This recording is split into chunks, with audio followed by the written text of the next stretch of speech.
I skolen var jeg nummer 1 i håndbold og i løb, hvilket indebar, at jeg også var klassens anfører. Men det var mere i det humoristiske fag.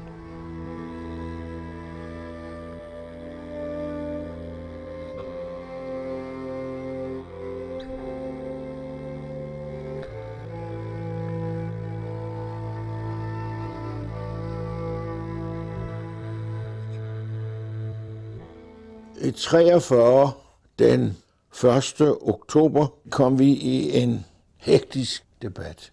Min bror havde fået den information, at dagen efter skulle jøderne fanges. Og da min far hørte, at vi ville tage en båd og ro til Hven, så skreg min far, at det var eventyr. Og derfor ville han slet ikke høre tale om sådan noget.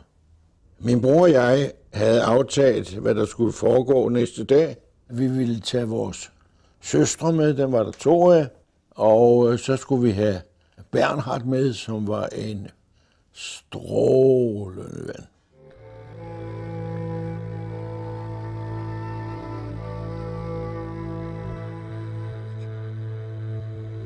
Bernhard tog til Frederiksværk og købte en robåd. Den skulle de transportere til Vedbæk. Min opgave var at tage til Vedbæk og opsøge en af disse frihedskæmpere, som lagde lokale til. Og jeg kan huske, at han gav mig en vermut.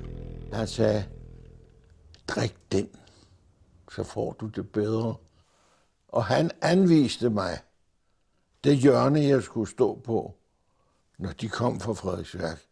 Så skulle jeg have fundet et sted, hvor den båd skulle få lov til at ligge. De kom 2:00 med båden, og jeg kørte den på plads, skubbede den ind under nogle buske, og så lå den altså på en strandgrund. Og jeg fik flere af de der dejlige vermutter, så jeg synes jo, det hele så godt ud. Indtil 9:00, så var det, vi lige pludselig fik at vide, at vores søstre ikke skulle med, at Bernhard ikke ville med, når de ikke kunne komme med.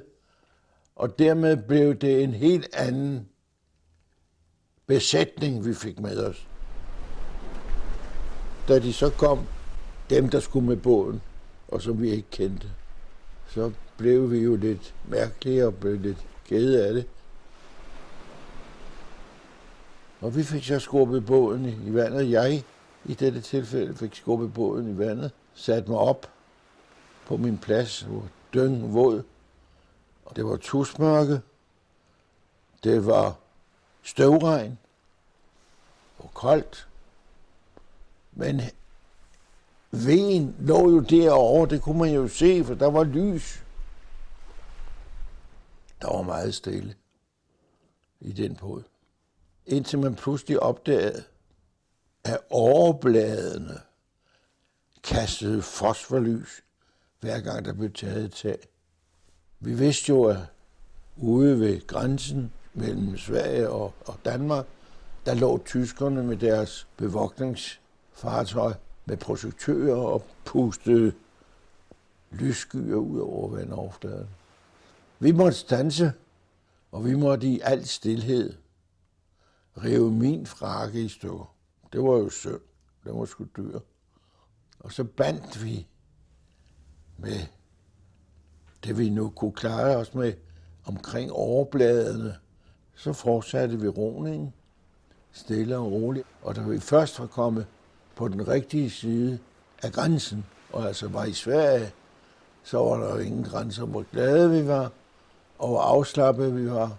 Og så fik vi skubbet båden op på land, og vi blev så modtaget af vagten. De tog pænt flot imod os. Det var vores brødre. Vi fik noget at spise. Vi fik et sted at sove.